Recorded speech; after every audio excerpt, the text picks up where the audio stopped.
2025年6月10號星期二夜晚8點鐘，香港啟德體育園第一次上演香港隊嘅比賽。香港隊喺呢一個亞洲盃嘅外圍賽 C 組1-0絕殺印度。點解有咁嘅 opening 呢？主要就係想同大家做翻個記錄啦。之前呢，如果大家有聽過我做 live 節目，都有好詳細講咗同拍檔分享咗印度同香港喺呢一場比賽裏邊嘅一啲戰情啊，同埋啲花絮。不過就意猶未盡咯。我覺得咧，作為球迷，可能喺呢幾日裏邊，雖然咧10號到而家喺節目出街應該係3日，其實大家都仍然俾香港隊贏波絕殺印度呢個氛圍一路纏繞住啊！難聽啲講，好似鬼上身咁樣，一路都趕極都唔走。我唔知大家係點啦，而家我做節目之前都仍然仲喺個腦裏邊一路 loop 住香港隊嗰啲打氣嗰啲歌聲啊，嗰啲口號啊，好似嗰啲沙啦啦啦啦啦啦，哇！呢個聲真係非常之洗腦啦。咁啊，所以咧即係忍唔住都同大家做多一集，咁啊講下一啲之前做節目未講過嘅花絮或者一啲感受，同大家 share 下啦。咁啊，其實咧香港咧同印度近年咧都叫做交手好幾次，不過咧香港隊咧就對上一次贏印度已經係講緊16年前。咁啊，當年咧就喺2009年咧就友誼賽就2-1贏咗印度，咁啊就當年嘅入場人數啊得1200人嘅啫。咁啊，比起而家嘅42570，當然係連個零頭都唔夠啦。其實對上一次就係3年前，當時踢呢個亞洲盃外圍賽嘅時間，就作客就0-4輸咗俾印度。咁啊，其實數手指咧，正式嘅比賽裏邊咧，香港隊都唔知有幾耐冇贏過印度。咁所以咧呢場波對住 Pot One 嘅印度，對於我哋香港隊出線咁重要嘅一場比賽，當然關注度好高啦。我覺得其實喺嗰日嘅香港隊賽前賣嘅精品啦，或者佢哋派發嗰啲印水紙啊、sticker 啊，甚至乎香港力量嘅貼紙啊，其實都已經令到嗰個氣氛係好正，大家好似好期待場波快啲來臨，好似係一種開緊 party， 一種嘉年華嘅感覺。再加埋咧喺賽前即係有好多球迷喺個場館出邊度打卡啦，有好多人排隊買好多嘅精品啦，包括咗港隊成日稱嗰個限量收藏卡啦，好多人咧都有買嘅香港隊就 We Are The Hong Kong Boys 嗰件T 啦，200蚊我覺得非常之抵啊，不過我就冇時間排隊，如果唔係咧我都想買翻件。咁仲有就係好多嗰啲 cap 帽啦，阿輝100場嘅特別版嘅 cap 帽啦，打氣嘅毛巾啦，襟章啦、鎖匙扣啦、熊仔掛飾等等啦。咁當然咧最受歡迎就肯定咧就係嗰啲日清食品出嗰個嘅限量收藏卡啦。好多人咧就喺網上面就會開啲討論區嚟交換啦，可唔可以咧用金艾華頓就換金色嘅米高啊，或者換葉鴻輝啊。咁我覺得成件事呢個氛圍係好好嘅事，尤其是呢啲嘅叫做球星卡限量嘅收藏卡咧，其實係可以 build up 到球員嘅形象，令到大家覺得着上香港隊嘅波衫就好似一個明星，好似一個球星。呢一種嘅 build up 咧，對於球員代表香港隊嘅榮譽感本身已經好大嘅，係有再進一步嘅提升。球迷就好似嗰啲 fans 應援追星嗰種嘅感覺，我覺得呢件事係好值得繼續同大家推廣。咁我唔知道呢日清呢究竟呢一個限量收藏卡 total 有幾多張啦？係咪淨係香港隊有份入選嘅球員啦？咁希望呢啲都可以繼續做落去。對於香港呢啲嘅周邊產品呢，推廣本地波，我覺得係一個非常之重要，亦都係一件好嘅事，好值得鼓勵。今次呢日清雖然呢好多人覺得嗰個即係卡個質素唔算係好好啦，咁啊但係即係慢慢改善啦，即係俾大家好似抽閃卡嗰個感覺咧，我嗰日喺呢一個即係賣精品嘅地方見到啲小朋友咧，尤其是佢哋咧就抽得非常之開心。我覺得呢件事係一件好正嘅事嚟嘅。其實喺呢場比賽發生嘅時間咧，有好多第一次。第一次喺呢一個啟德踢正式比賽啦，之前都係踢一場嘅試場，當時就係 U22傑志就對北區，咁但係嗰啲都冇對外售票啦，亦都唔係真正球迷啦，只係一個試場啦，即係試翻關於球場嘅安全問題啊，例如保安啊、消防啊，甚至乎人流嘅疏散管制等等，咁但係都唔及呢一場嘅第一次嚟得咁震撼。另外咧就除此之外，當然就係第一次香港隊正式嘅比賽啦。第一場正式有競爭性嘅比賽就安排香港隊，再加埋好多新屎坑，大家未入過場睇過香港隊。另外當然啦，因為佢第一場啊嘛，第一次坐爆，第一場波就爆棚。咁啊呢一個42570亦都係一個好值得紀錄嘅一個數字，亦都係破咗紀錄啦。即係香港隊由以前，即係香港本地足球由以前無論政府大球場之後嘅新大球場，到之後嘅紅海又好，09年東亞運都好，點呼點爆都未試過有一場波多過4萬人。今次呢，係一個容納到5萬人嘅球場可以坐到42570，已經係一個歷史性嘅紀錄。而呢個歷史性嘅紀錄呢，唔知道聽到我做節目嘅你哋係唔係42570分之一啦？但係點都好，呢一個亦都係好值得紀念嘅一個日子嚟嘅。好多花絮喺之前 live 都有同大家講過，但係咧啟德嘅主場嘅場館咧，的確係見到今次足總花咗好多心思，包括咗無論係大家最signature嘅 Tifo 啦，嗰條好經典嘅龍啦，咁啊當一出現嘅時候，大家就好震撼。但係除此之外，喺成個啟德嘅主場館裏邊有好多，包括嗰啲啲柱啊，各方面嘅地方都有好多。如果大家細心啲去睇嘅話，有好多香港隊球員或者有關香港隊嘅佈置，都係足總之前用咗好多時間喺啟德嘅主場館度邊咧，為大家做準備。即係大家睇波可能就係10號嗰日去，但係其實足總喺早好多之前，其實已經喺個主場館度做咗好多功夫。咁呢個咧的而且確可以俾一個讚俾足總今次嘅 marketing 啦，真係用心用力做得非常之好。大家咧而家喺即係過咗幾日之後睇翻好多花絮，其實都見到佢哋真係花盡心思。咁而足總老實講，佢哋嘅 marketing 好少俾人讚，但係今次咧的確係做得非常之好啦。咁啊，即係咧呢一個令到大家喺呢個啟德睇呢場比賽嘅體驗咧係非常之正啦。咁啊，再加埋呢幾日咧喺 Fest 裏邊咧，即係籠罩住香港隊，即係洗版式嘅一個分享一啲，無論係片啦、相啦、文字啦、感受啦，甚至乎打卡位等等咧，成個氛圍咧，即係可以見得到，即係 Fest 嘅力量好大。咁亦都可以見到，其實大家都係俾一個好開心嘅氣氛、好興奮嘅狀況咧，一路就圍繞住大家。咁所以而家雖然過咗幾日，大家仲喺度回味緊啊，睇翻好多花絮就想回味翻呢一場比賽。咁啊，即係正所謂，即係睇波唔講波，睇來幹什麼？嗱，記住啊，唔係賭啊，係講啊。咁啊，即係當然啦，我哋就唔係嗰啲評述員，唔係嗰啲講波，而係當場比賽踢完之後，大家可以留言或者好似我咁做節目同大家分享下啲感受，我覺得係好重要。睇完場波，你有好多嘅諗法，有好多嘅感受，好多嘢想同大家分享，於是咧就可以透過留言啦，或者係啲 social media 嗰度咧可以睇得到，大家都仍然仲喺度 loop 住緊呢一場比賽。呢集節目咧，我就冇打算同大家去詳細分析嗰啲形勢啊、踢成點啊，因為之前節目講咗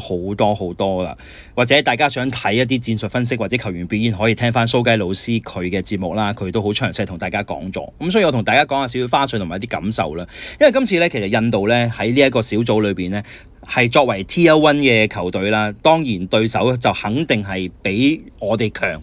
咁啊，所以咧其實喺賽前個氛圍咧，即係除咗你係嗰啲入場去食花生或者新屎坑想去睇下個場館嘅人，唔知個形勢之外，當然啦喺我哋呢班港足嘅黐線佬裏邊，最核心嘅球迷當然就最緊張就係香港隊可唔可以能夠齊心地贏波。咁我覺得喺呢一場比賽裏邊有42,570人坐爆咗個啟德場咧，的確係令到球員咧係有好多加成嘅，踢高班咗好多啦。另外得到大家嘅打氣同氣氛咁好嘅聲勢，做埋個 Tifo 出嚟，咁啊即係無論係即係外在嘅環境已經俾咗一個強心針俾香港隊。我覺得成班球員喺比賽裏邊係打咗雞血，咁啊所以咧其實見到咧喺場比賽當中球員啦同埋啲球迷其實係真係好一條心好齊心，香港隊嘅表現亦都冇令到球迷失望。印度雖然作為 Tier 1球隊，當然佢哋嘅表現或者實力上的確係有啲即係預期中差啦。咁我哋唔講人哋，淨係講我哋自己。就算對手發揮得唔好，實力上唔係預期中咁勁都要你自己證明到自己啦。再加埋其實更加不利嘅因素就係嗰幾個黎巴嫩嘅球證啦。咁即係話喺我哋港隊嘅主場咁好氣勢幫我哋嘅球員去打氣，但係對手實力比我哋強。球證似乎喺個比賽裏邊又有好多啲對我哋香港隊好不利嘅判決之下，反而咧即係令到大家好齊心地，我哋更加要贏。咁而個劇本亦都真係好似即係寫出嚟都寫唔到咁圓滿，就係去到補時階段，一個掉入禁區嘅顏卓彬嘅長傳，米高趁住對手嘅龍門出營之前頂走咗個波，然之後俾對手撞跌。攞到12碼，拍肥棒一個即係令到大家即係心臟病發嘅形式嘅射12碼，拆埋條柱去射入90+4呢一個嘅絕殺，基本上就令到全場就好亢奮。大家可以知道嗰個氛圍啦，即係之前人哋勁過你，球證係偏幫人哋，然之後我哋有機會入唔到，喺個主場咁好氣氛之下。賽前印度亦都有講明話，希望咧今場波咧即係可以咧即係掃我哋興，令到我哋咧開篇唔成功，但係最尾喺個咁戲劇性嘅環境下，可以咧補時階段搏到12碼射埋條拆柱入嘅波，亦都令到肥棒即係成為歷史上喺呢個球場入波嘅第一人。咁我覺得呢一件事係令到大家即係好振奮嗰種嘅興奮嘅狀態，就算而家我做節目呢一刻都唔能夠用言語可以形容到嗰刻嘅感受。你喺現場大家分享到嗰個所謂嘅 moment 咧係一世嘅。咁所以咧即係成個過程裏邊令到大家覺得最尾一個咁圓滿嘅結局，我哋以贏波作為一個 happy ending， 我覺得成件事係非常非常非常之正咯，即係。而呢個 fight 成個球場裏邊嗰種嘅氣氛，由比賽之前嗰幾個鐘，去到開波前大家各方面嘅花絮，去到比賽完之後大家嘅熱烈嘅慶祝，再加埋即係一路唱住歌咁樣離開啟德呢個球場嘅範圍，成件事其實大家都有份，唔止班球員。你有份入場，你係42570%嘅你哋喺呢一個氛圍之下，你哋都有份。喺賽後亦都有唔少人留言，今次香港隊啊，即係贏得有運啦，臨尾先至咁樣符碌碌博個12碼，西木啊亂咁排陣，又賭又呢樣又嗰樣，又話艾華打閘，然之後就孫銘又逆足，然之後冒險出咗內地古斯，所有嘢都係賭博。咁踢波就係咁，再加埋對手實力比我哋強，我哋梗係要有運先至可以贏到啦。咁有運之餘，球員有努力，球迷有落力嘅打氣，咁所以我覺得我哋有運地去贏波係非常之合理嘅事，冇話唔要運啦。你咩比賽咩強隊，強如巴塞、西班牙係咪？就算啱啱攞咗歐國聯嘅葡萄牙，又何來唔係運呢？冇運就點贏冠軍呢？係咪？當然我哋呢場波唔係攞咗冠軍，但係我相信我見到喺賽後，無論係啲球員又好、媒體記者、球迷都好，其實嗰種開心嘅情況，同我哋攞咗一個大賽冠軍係分別不大。因為大家我都好耐冇見過香港隊嘅球員喺賽後贏咗波之後嗰種亢奮，大家揦埋一堆，即係咧好多畫面可能大家未必有機會見到嘅，就係喺當我哋圍住香港隊，跟住班香港隊球員繞場一周，同啲球迷慶祝之餘，其實喺行嘅過程，有好多球員同唔同我哋嘅媒體嘅行家係擁抱 Give Me Five 慶祝，我都有同阿輝握手，又攬住啲球員，因為其實大家都俾嗰種難得嘅勝利、久違嘅一種興奮而掩蓋咗大家嘅身份啊！因為我哋都係人啫，見到球隊能夠咁辛苦之下贏咗波，足總搞咗咁多嘢，又整埋 Tifo，又呢個精心嘅佈置。結果都係希望香港隊嘅球員能夠贏波。香港隊能夠贏波就係對於球迷或者足總佢哋 marketing 所有人嘅最好嘅報答。你做咩都冇用啊，最緊要就係贏波，最後真係做到。咁我覺得呢件事係非常非常非常之圓滿啦。所以咧，其實賽後咧，我見到無論我拍檔阿 Billy 又好啦，或者琴晚我聽翻阿蘇雞大哥佢做嘅節目，見到佢都流淚眼濕濕，的確係好感動。我見到現場的確係有唔少嘅球迷，包括我見到賽後肥棒啊，好多球員都有喊咯。咁其實嗰種嘅激動就係激憤人心。點解足球咁好睇？香港波好多人話垃圾，但係其實嗰個 moment 你冇喺現場見證，你冇投入過，你根本感受唔到，點解會喊啫？贏波咪贏咯。如果你有為個香港隊感動流過眼淚嘅人，你就會明白嗰種嘅激動，嗰種嘅興奮係一啲開心嘅眼淚嚟。咁呢個係好值得紀念嘅時刻嚟。咁啊，另外一樣嘢咧，就係大家知道賽前咧喺世界排名咧，印度咧就排緊127，香港隊就排153，即係話咧其實就係個世界排名都爭咗廿幾位。咁啊，香港隊今次能夠贏咗印度嘅話咧，對於我哋喺國際足協嘅世界排名咧，肯定係有幫助。咁大家就即管留意住7月10號啦，呢一個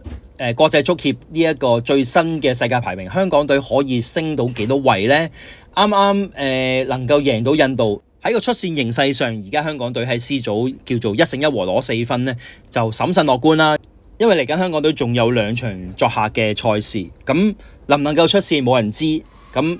之後再講啦。但係呢一個 moment 開心咗先啦。香港隊唔使要攞冠軍啊，以我哋嘅實力要喺國際賽爭到啲咩成績啊？能夠贏波振奮下人心，其實已經好好啊。好多人唔知，以為呢場波香港隊係咪出咗線？其實未出線㗎，我哋只係能夠攞到1勝1和踢第2場啫。所以咧，其實我哋係未出線嘅，但係已經足夠喺主場贏到印度，已經足以令到大家開心好長時間。亦都好肯定呢場波，大家亦都記住2025年嘅6月10號，肯定就係香港足球嘅其中一個經典嚟嘅。以前咧細細個成日都聽到啲前輩講519，跟住咧去到近年就講09年嘅東亞運，唔覺東亞運講緊到而家都已經係16年前嘅事咯。當然後生啲嘅球迷就會好記得舊年我哋去到呢一個亞運男子足球打入4強。咁但係咧呢一場波贏印度喺啟德坐爆，能夠喺咁嘅情況之下絕殺，我相信亦都能夠成為經典。大家都可以記住25年6月10號，比較後生啲嘅球迷過咗幾年或者10年後，仲有冇人記得呢場波呢？我相信會有喎。咁啊，另外一樣嘢令我好開心嘅嘢就係喺球場當中見到好多後生仔喎，好多後生仔入場睇香港隊喎。以前我哋咧呢一班黐線佬咧睇香港波唔敢話俾人聽㗎。好幾年前，當我哋呢班黐線佬入場睇香港隊睇本地波嘅時候，啲人就會笑你又唔戇鳩㗎，睇埋啲咁樣嘅波，呢啲咁嘅垃圾波都睇。但係今時今日唔係啦，近呢幾年香港隊因為有好好嘅氣勢啦，都要多謝黐線佬同埋香港力量，佢哋組織一個好強大嘅香港隊嘅打氣組織，呢個係好重要嘅加成，令到大家能夠齊心入場去撐香港隊。覺得首先一樣嘢唔係樣衰，唔係失禮，唔係唔話得俾人聽嘅事之餘，入到去幫香港隊唱沙啦啦啦啦啦啦，係開心嘅事喎。即係希望透過今次有多啲後生仔係入場感受到，哇！原來香港都可以有啲好似睇外國波氣氛嘅比賽，尤其是香港隊能夠贏波嗰種嘅振奮，可以激勵到佢哋，先至有鋪天蓋地嘅免費宣傳係乜嘢啊？民間力量咯，就係你入場影咗張打卡相，去咗啟德着住香港隊嘅波衫，然之後買咗啲精品 po 上 social media， 呢個就係一個好大嘅力量。點解嗰個即係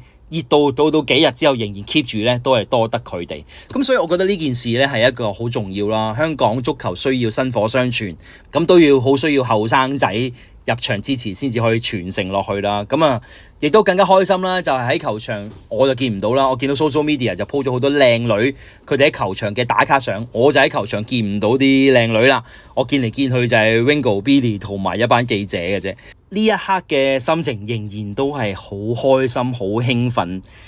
唔知聽到我做節目嘅你哋又有啲咩感受呢？絕對歡迎開放大家留言講下，分享更加多你嗰日有入場冇入場關於香港隊呢一場波嘅花絮同感受。開放留言，大家咧盡情留言講下你嘅感受。今集同大家就講到呢度啦。咁啊，多謝晒過去1年支持咗我哋揮霍本地波呢一個節目嘅所有球迷。